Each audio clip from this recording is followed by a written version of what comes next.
Good morning student. कल हमने आपको कंस्ट्रक्शन ऑफ या स्ट्रक्चर ऑफ इलेक्ट्रोकेमिकल सेल के बारे में डिस्कस किया था, जिसमें हमने टू डिफरेंट हाफ सेल्स की बात करी थी।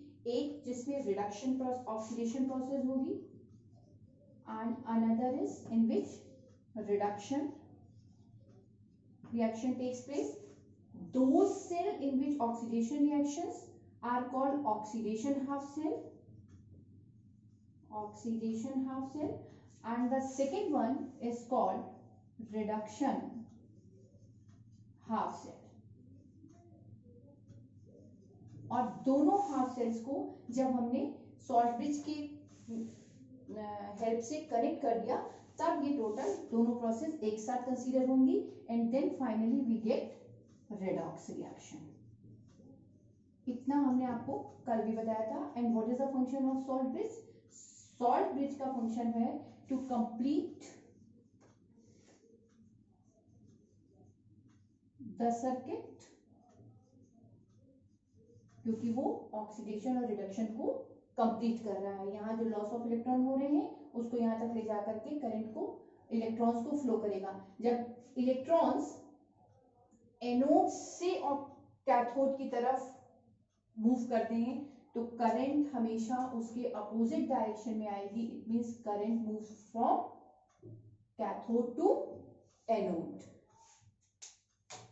इस सेल में होने वाली रिएक्शन का सेल रिप्रेजेंटेशन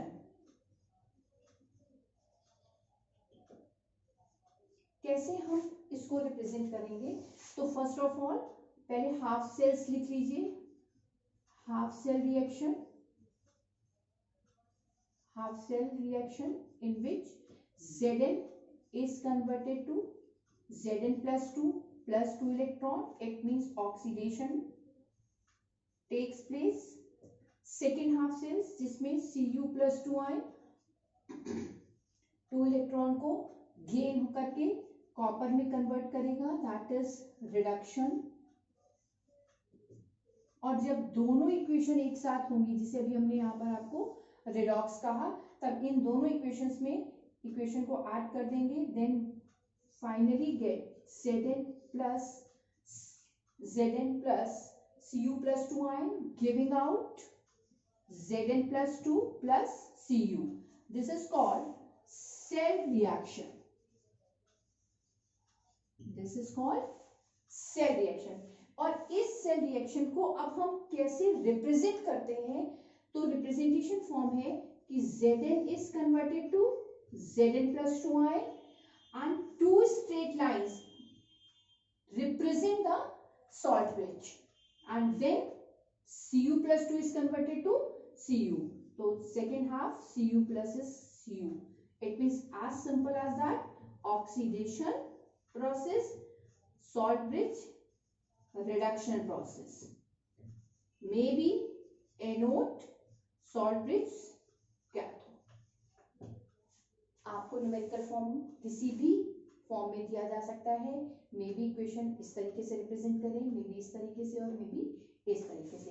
अब इस डिवाइस में use two figures, one is electrode and another is electrolyte.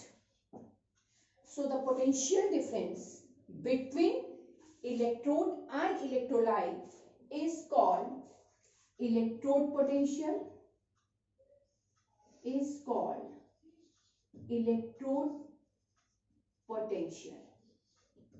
and the difference between two electrodes, the potential between two electrodes is called cell potential. And when all the concentration of the half cell unit is unity, then the electrode potential is called standard electrode potential.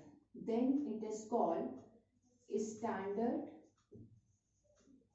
electrode potential. And एक different unit जिसे हम कहेंगे EMF, it means electromotive force. It is just similar to the potential difference. इसमें हमें लगता है कि दोनों एक ही जैसी हैं, बट थोड़ा सा डिफरेंस होता है बच्चे, इसीलिए हम इसको डिफरेंस फॉर्म में आपको स्टडी कर रहे हैं कि what is EMF and what is potential difference. जैसे मैंने अभी आपको सिंपल डेफिनेशन में बताया कि potential difference is the difference between two electron at any condition.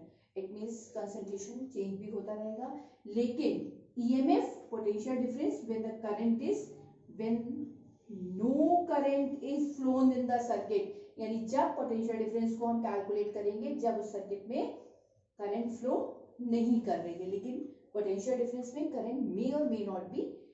Second one is it is EMF is measured by always potentiometric method, जबकि potential difference voltameter से measure किया जाएगा। Third, it is the maximum voltage obtain from the cell, जबकि ये less than the maximum voltage.